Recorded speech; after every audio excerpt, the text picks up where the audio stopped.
বিসমিল্লাহির রহমানির রহিম। আল্লাহুম্মা সাল্লি আলা মুহাম্মদ। আসসালামু আলাইকুম।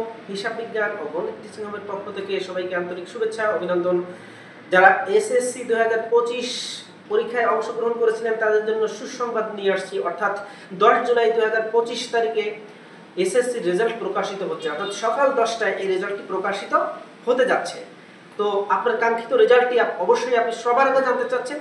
তো সবার কিভাবে জানতে চাচ্ছেন সেই বিষয়টি আমি আপনাদেরকে স্ক্রিনে দেখাচ্ছি এবং মুখেও বলছি, একটু খেয়াল করে শুনুন সবার আগে কিভাবে আপনি আপনার রেজাল্টটা পেতে পারেন।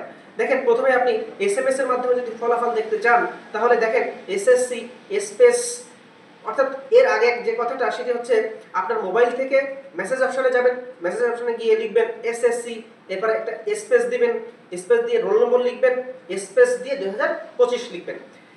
এরপরে দেখেন আমি একটা উদাহরণ দেখিয়েছি এখানে, সেটি কি এসএসসি ডিএসএ 1 2 3 4 5 6 2025। এরপরে আপনি পাঠিয়ে দিবেন 1632 এই নাম্বারে পাঠিয়ে দিবেন। পাঠিয়ে দিলে কিন্তু আপনার যে কাঙ্ক্ষিত রেজাল্টটা সেটি কিন্তু আপনি খুব সহজেই পেয়ে যাবেন। এখন আসেন, অনেকেই মোবাইল তো প্রত্যেকেরই আছে, ঠিক আছে, কিন্তু অনেকে চাচ্ছে যে আমি প্রিন্ট দিয়ে এটা তাড়াতাড়ি বের করতে চাই। আমার বাসায় কি আছে, কম্পিউটার আছে, আমি কম্পিউটারে ওয়েবসাইটে গিয়ে তাড়াতাড়ি বের করব। সেক্ষেত্রে তাদের জন্য বলছি, দেখেন প্রথমে আপনি অনলাইন ফলাফল দেখার জন্য কি করবেন, প্রথমে যাবেন www.educationboardresults.gov.bt অথবা www.eboardresults.com।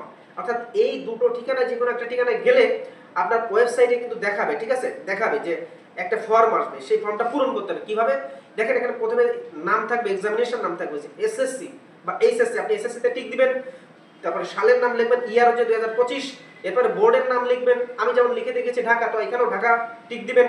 রোল রেজিস্ট্রেশন যে কোড আছে সেই কোড দুটি বসাবেন, যে রোল রেজিস্ট্রেশন নাম্বারটা সঠিকভাবে দিবেন এবং সবশেষে যে ক্যাপচাটা আছে এই ক্যাপচাটা সঠিকভাবে মিলিয়ে দিবেন, না হলে কিন্তু আপনার রেজাল্টটা আসবে না। তো ক্যাপচা দেওয়ার পরে আপনার যে কাঙ্ক্ষিত যে রেজাল্টটা সেটি কিন্তু আপনি পেয়ে গেলেন। এরপরে দেখেন যে কথাটা বলবো, অনেক সময় কিন্তু সার্ভার ব্যস্ত থাকে, তাই ধৈর্য ধরে একাধিকবার চেষ্টা করবেন। কিন্তু সবাই তো রেজাল্ট নেওয়ার চেষ্টা করবে, তাই না? হতাশ হবেন না। তবে এসএমএস পদ্ধতি সবথেকে গুরুত্বপূর্ণ, এসএমএস পদ্ধতিটা সবচেয়ে গুরুত্বপূর্ণ। অনলাইনে যারা যাবেন গুগল ক্রোম ব্যবহার করলে সবথেকে ভালো ফল পেতে পারেন, কিন্তু আমার পরামর্শ। দেখেন, আপনি যে রেজাল্ট পেয়ে গেলেন, তো রেজাল্ট পাওয়ার পরে যে কথাটি আপনার জন্য, আপনাদের জন্য, সেটি হচ্ছে যারা এ প্লাস পেয়েছেন অভিনন্দন, ওয়েলকাম, সুস্বাগতম। আর যারা আশানুরূপ ফলাফল পাননি তাদের জন্য একটা পরামর্শ, হতাশ হবেন না, এটাই কিন্তু শেষ না, এটাই শেষ না। সামনে আছে কলেজ ভর্তি, সেখানে নতুন সুযোগ অপেক্ষা করছে।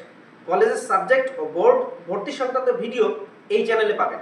আমার এই ভিডিওটি যদি আপনাকে সাহায্য করে কোনোভাবে, অর্থাৎ পরবর্তী যে আপডেটটা পেতে, এই আপডেট পাওয়ার জন্য আমার চ্যানেলটিকে অবশ্যই সাবস্ক্রাইব করে দিবেন।